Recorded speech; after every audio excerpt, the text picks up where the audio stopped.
Olá, eu sou a Priscila Camazano e este é o Como é que é. Vamos ao tema de hoje. Dessa sexta-feira nós vamos falar o que podemos fazer para diminuir a quantidade de lixo produzido. A Folha está com uma série de reportagens sobre o assunto e nós convidamos aqui a repórter especial Fernanda Mena para falar sobre o assunto e contar a apuração dela. Obrigada, Fernanda, por ter vindo ao programa. Seja bem-vinda. Obrigada eu, é um prazer estar aqui com você. Vamos começar a conversa. Eu queria que você falasse para a gente o quanto de lixo produzimos no Brasil. Olha, o último dado que existe sobre a produção de lixo no Brasil dá conta de que a gente produz cerca de 80 milhões de toneladas por ano. Para a gente ter ideia, durante as reportagens da série Além do Lixo, a gente fez uma conta para entender o que isso significa. Então, isso significa encher 2.000 estádios do Maracanã de resíduos todos os anos. Né? Então, você imagina o acumulado que a gente já tem aí. Então, isso dá mais ou menos 380 quilos por pessoa por ano, o que é mais ou menos 1 quilo de resíduos sólidos por dia. Só que essa produção ela varia de acordo com classe social, porque isso vai determinar a renda que a pessoa tem e o potencial de consumo dela.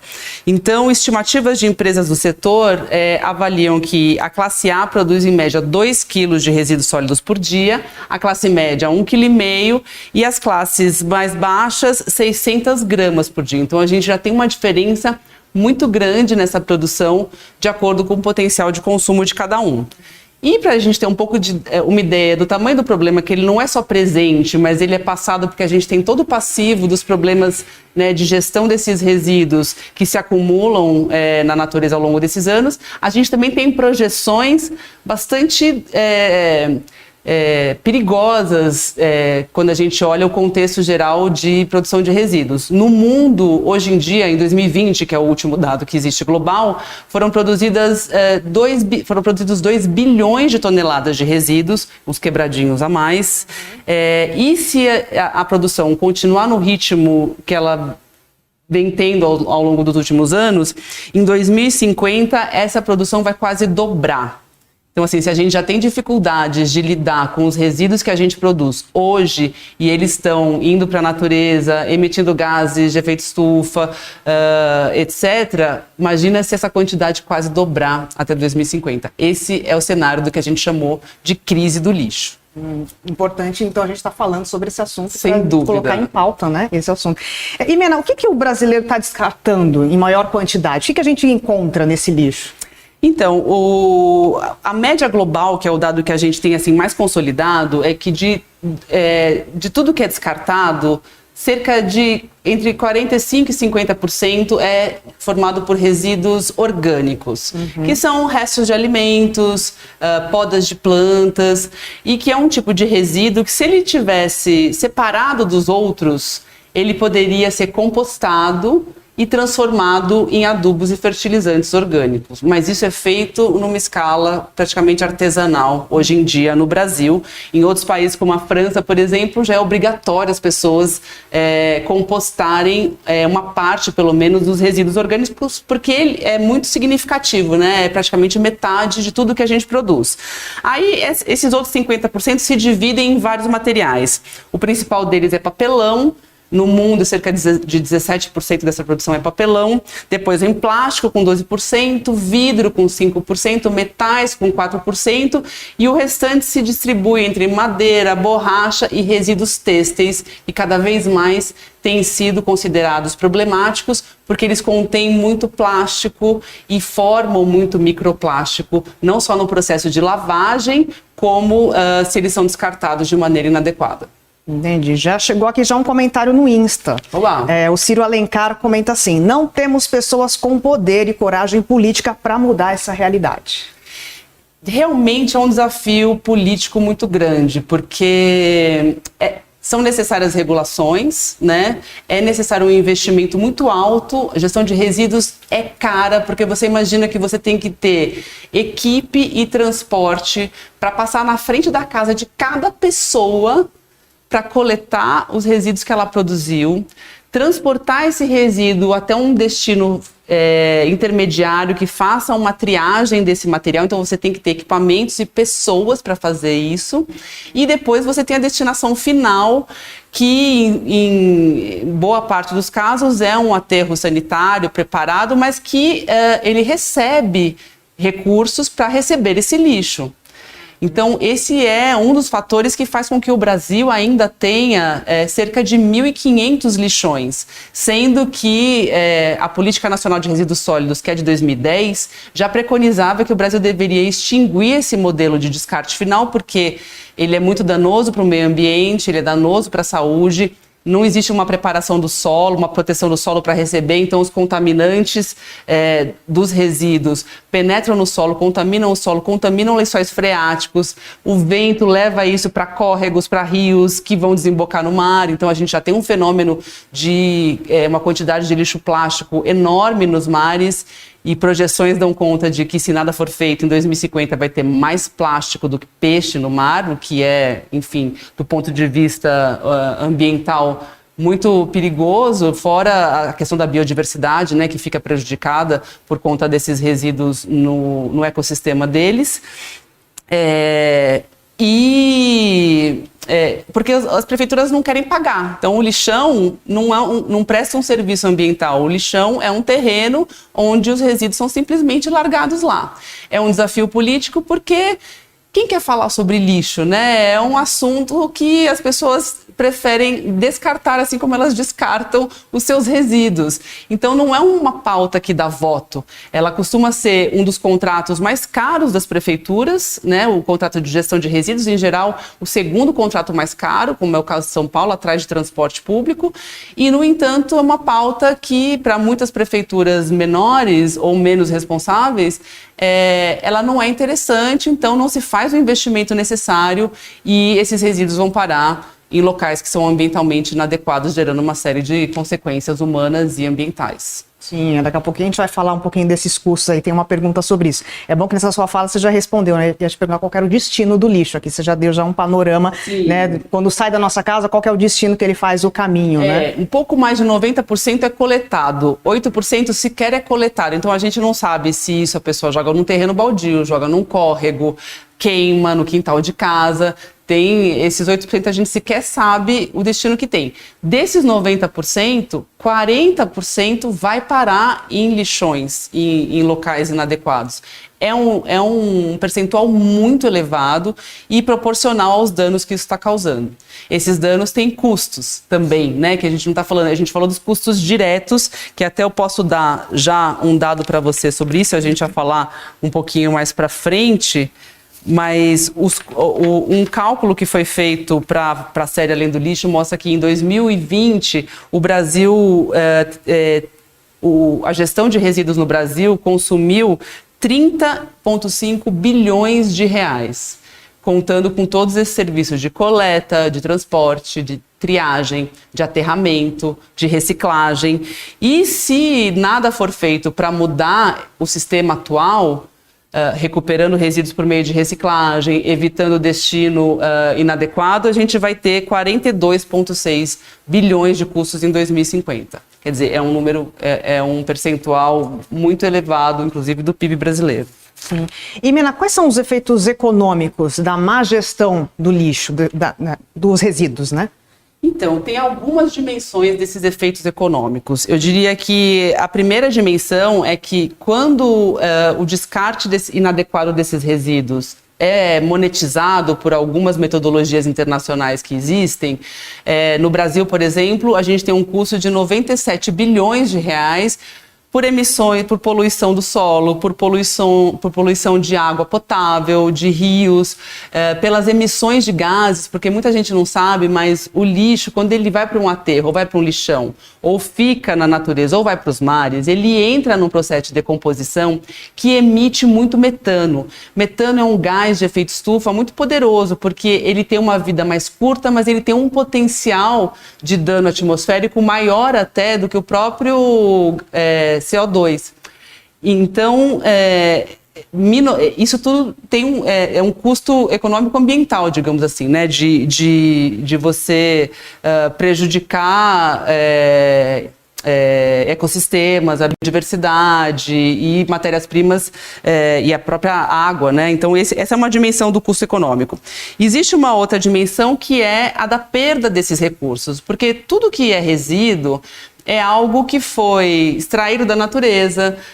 Quando a gente fala de resíduos orgânicos, ele foi só plantado e saído da natureza, mas outros resíduos como vidros, papelão, plástico, metais, eles tiveram matérias-primas extraídas da natureza, eles tiveram um processo de produção que envolveu capital humano, que envolveu consumo de energia, e isso está sendo enterrado. Vai para debaixo da terra. Então, assim, essa é uma outra dimensão econômica de recursos e matérias-primas que nós estamos perdendo. E tem ainda uma terceira dimensão, que é da perda de oportunidades de novos negócios sustentáveis. Quando a gente tem uma má gestão de resíduos, significa que esses resíduos não estão indo para um aterro ou esse aterro não está capturando esse metano emitido pelo processo de decomposição para transformar isso em biogás, em biocombustível ou até isso em energia. E também você não está buscando novas soluções em redesign de embalagens que sejam mais amigáveis para os processos de reciclagem. Então existe todo um potencial de desenvolvimento de novos negócios que vão gerar trabalho e renda que não está sendo desenvolvido por conta dessa má gestão de resíduos que existe não só no Brasil, mas em muitos países do sul global. Entendi. E, Milena, e como que nós, consumidores, podemos fazer? Que atitudes a gente pode ter para reduzir a quantidade de lixo que a gente produz? Tem algumas medidas que podem ser pensadas? Sim, do ponto de vista individual, tem medidas que as pessoas podem tomar. Primeiro, acho que é separar, né, os resíduos orgânicos dos resíduos recicláveis e dar uma destinação correta para isso. Mas a gente até fez um vídeo na série que fala um pouco das 5 dicas que são simples. Por exemplo, reduzir o uso de sacolas plásticas e de garrafas plásticas, reutilizando esses materiais, essas embalagens e essas sacolas, ou substituindo elas por outras que não sejam descartáveis, né? Isso, você imagina que se você tomar 2 garrafinhas de água por dia, você está produzindo, quando você está produzindo em um ano, né? Você está produzindo 700 e poucas garrafas como resíduo. Se você usa um bebedouro para encher uma mesma garrafa, você pode consumir uma ao longo desse ano. Então, isso tem um impacto real, né? Ainda mais se feito por um maior número de pessoas. E tem outras dicas que a gente dá lá, que uma das que eu gosto é quando você pede delivery, você recusar os itens que a gente chama de uso único ou descartáveis. Então, o talher, que você pode usar da sua casa, os sachês de ketchup, mostarda, óleo, porque é uma embalagem complicada, que nem sempre é reciclada, inclusive diria que muitas vezes não é reciclada porque ela é feita de camadas diferentes, de diferentes materiais, o que dificulta esse processo. E, enfim, se você estiver já num nível avançado, você pode até fazer uma compostagem ou doméstica ou comunitária de resíduos orgânicos também. Então, existem algumas formas, mas a responsabilidade não é só do consumidor. Sim, né? Essa é a minha próxima pergunta. A gente está falando aqui do consumidor, mas eu queria saber, né? Quem que é o responsável para diminuir essa quantidade de lixo? É a indústria? É o consumidor? É o governo? Né? Quem que é o responsável? Então, a legislação ambiental brasileira e em boa parte do mundo desenvolvido e em desenvolvimento usa um princípio que chama o princípio do poluidor pagador. Que quer dizer que o agente que gera esse resíduo é responsável, que gera uma poluição, né? Portanto, ele é responsável por ele. Na legislação brasileira, a Política Nacional de Resíduos Sólidos de 2010, ela fala que existe uma responsabilidade compartilhada pela produção de resíduos, no sentido de que comerciantes, indústria, varejistas, importadores, governo e consumidores estão todos implicados nessa questão, né? Não está todo mundo junto, digamos assim. No entanto, existe um princípio na Europa que está incorporado nessa legislação também, que é o princípio da responsabilidade estendida do produtor. O que isso quer dizer? Que a indústria ou a marca que coloca um produto no mercado, que gera um resíduo, ela tem que ser responsável por esse resíduo gerado. Então, por exemplo, a marca de água que coloca no mercado as suas garrafas de água, ela tem que ser responsável por fazer com que essa água ou essa garrafa ou seja reciclada ou retorne para o próprio sistema dela de produção. Chama-se logística reversa e a gente está engatinhando nisso ainda no Brasil, porque na Europa, por exemplo, essas empresas se juntaram em associações que financiam indústrias recicladoras.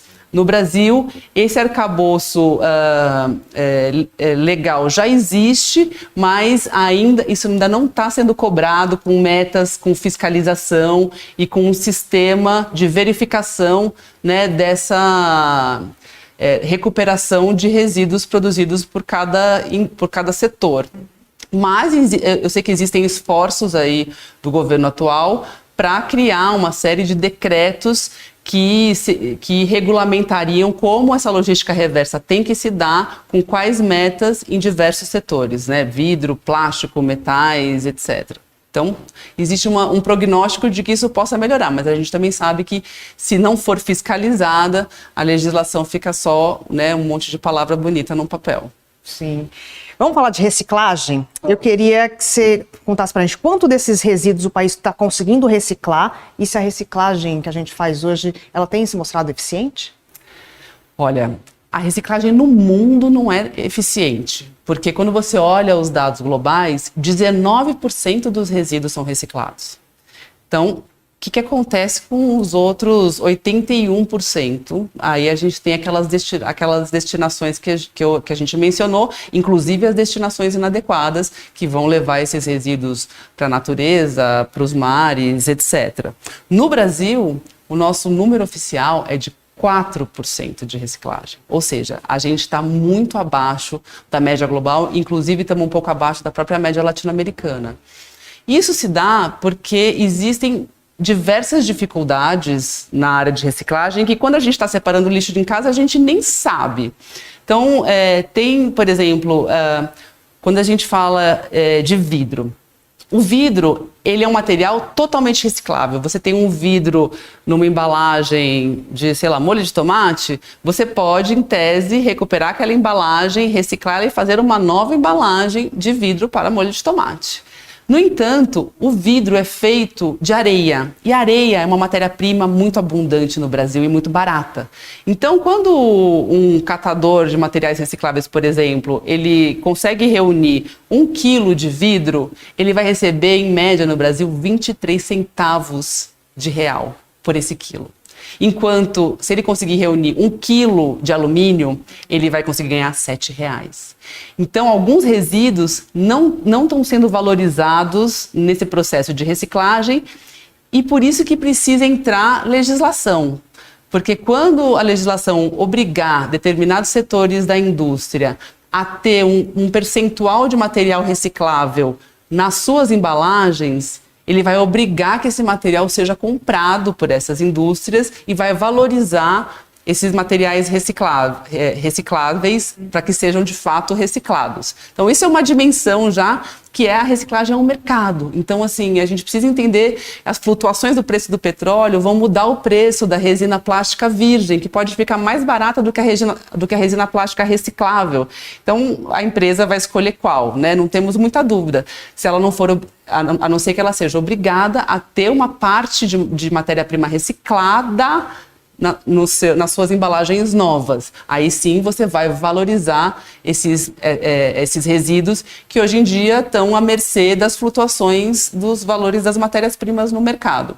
Outra dificuldade é que as embalagens têm sido desenvolvidas no mundo e no Brasil, inclusive, obviamente, ao arrepio dessa questão. Então, assim, vamos fazer uma embalagem que tem 3 materiais diferentes, colados, porque isso é melhor para conservação, só que isso torna a reciclagem dessa embalagem impossível, por exemplo, porque você não consegue mais separar esses materiais.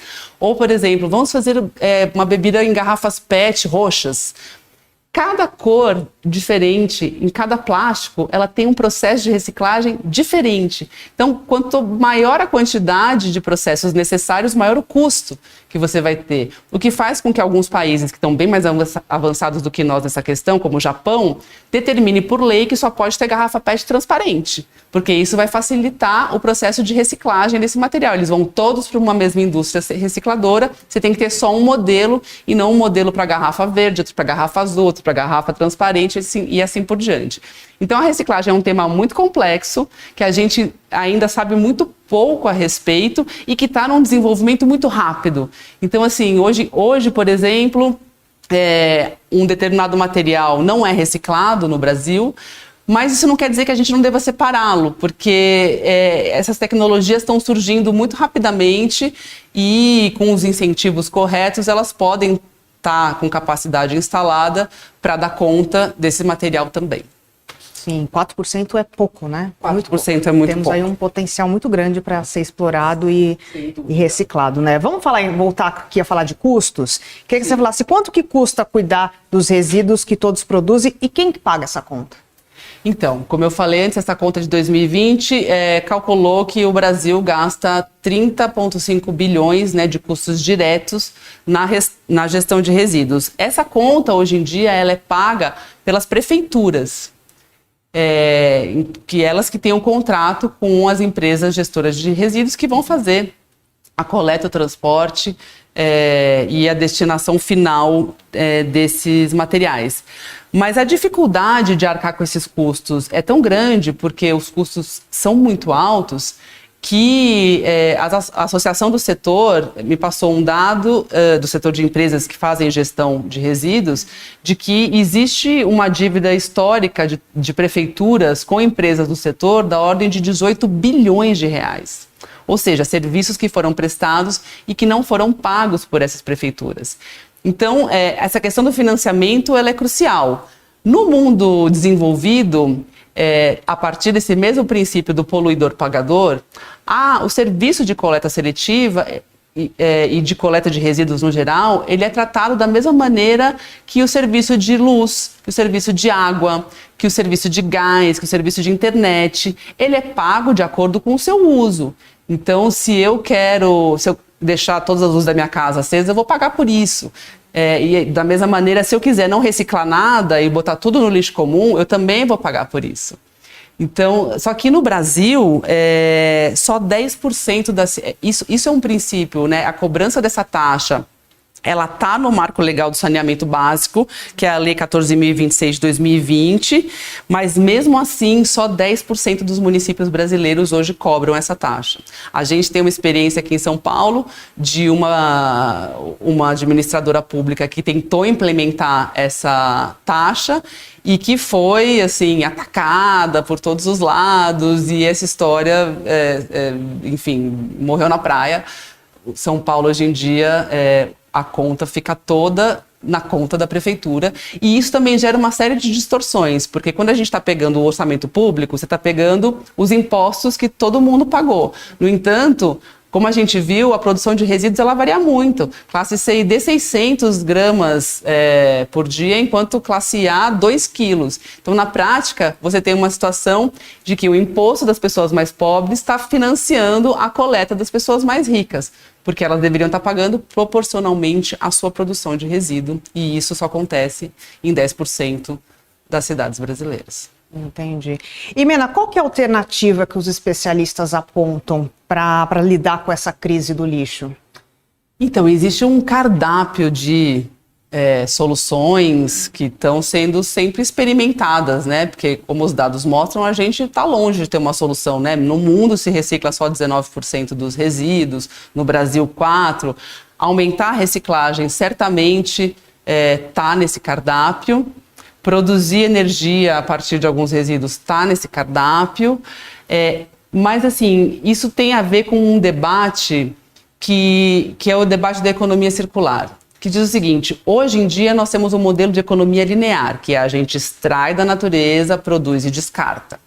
E que isso é insustentável, tanto porque a gente já tem resíduo demais acumulado e esse número está crescendo, como aqui na base os recursos naturais também não são finitos, né? E a gente está descobrindo isso de uma maneira muito evidente. Então, o que se prega é que a gente tem que fazer uma transição para um modelo de economia circular, em que todos os materiais que são produzidos circulem o maior tempo possível no mercado. Então, isso implica em redução de consumo de novas matérias-primas, isso implica em reutilização, né, de determinadas embalagens. Então tem gente que fala, puxa, até, sei lá, 30 anos atrás, as garrafas todas de refrigerantes, de cerveja, eram retornáveis, né? A gente mudou porque o plástico se tornou mais barato, mas agora já tem empresas que estão trabalhando com embalagens de plástico retornáveis também. Então tem toda uma mudança de comportamento do consumidor, de comportamento da indústria, né, de pensar melhor as embalagens e os resíduos que ela está colocando, até porque, como a gente falou, essas empresas estão sendo responsabilizadas, né, pelos resíduos que os seus produtos deixam no mundo. Então, eles estão correndo atrás também de soluções, seja reutilizar, seja criar embalagens que sejam mais fáceis de reciclar. Então, assim, é um desafio imenso que envolve diversos atores, né, tendo como os três principais a indústria, produtora de bens de consumo, os governos, que têm que criar essas regulações e fiscalizar, e os consumidores, que também vão ter que fazer escolhas também pensadas à luz desse debate. Entendi. Vamos voltar um pouquinho na história ali da energia. Eu queria que você falasse para mim como que se dá a reciclagem energética a partir do lixo. É possível transformar o lixo em energia limpa? Então, eu não sei se isso é energia limpa, tá? Porque ela vem de um resíduo que muitas vezes está sendo enterrado, queimado ou passando por algum tipo de processo químico que gera gás, um gás que gera uma turbina que vai gerar energia.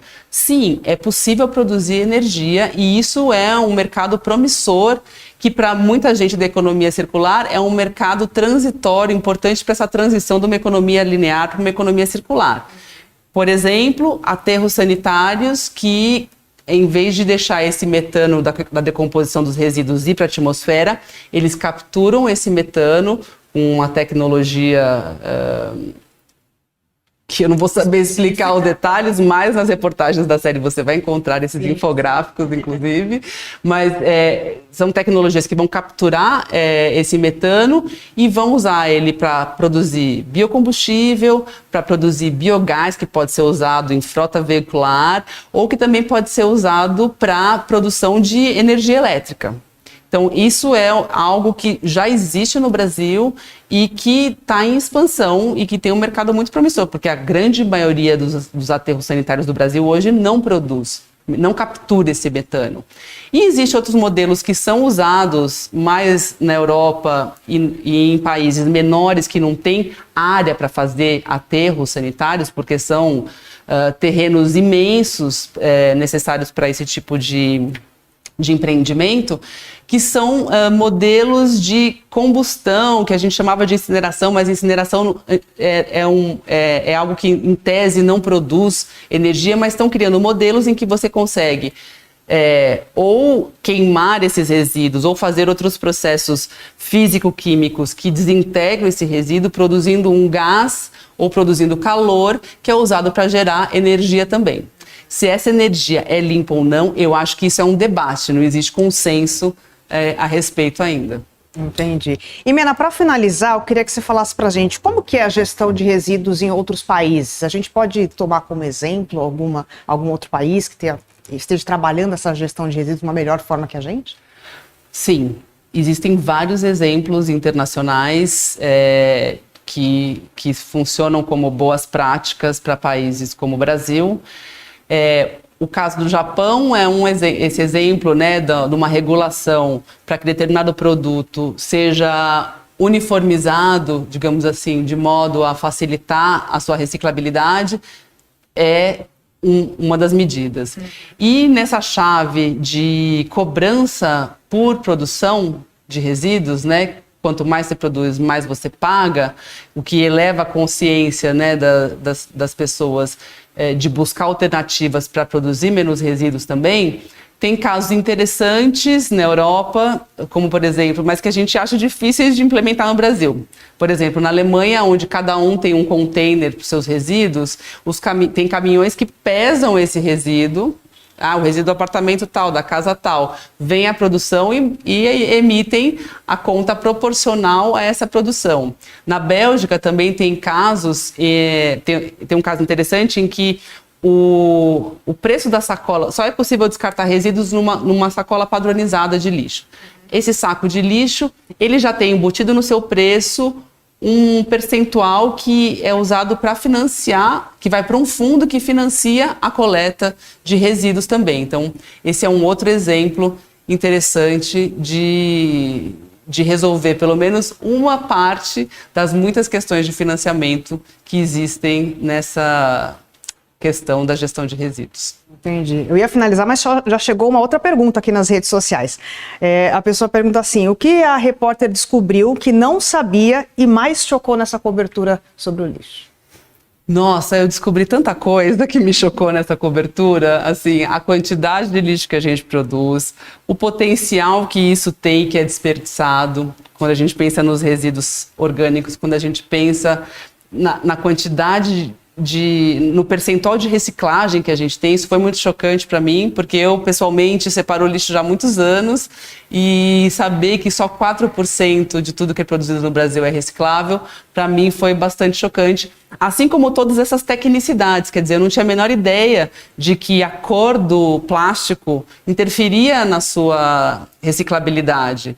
Também não imaginava que essas embalagens todas multicamadas, que são de sachês, de barrinhas, de chocolates, elas são muito desafiantes e na maior parte dos casos elas viram um rejeito e vão para o aterro mesmo, porque não se consegue reciclar hoje em dia.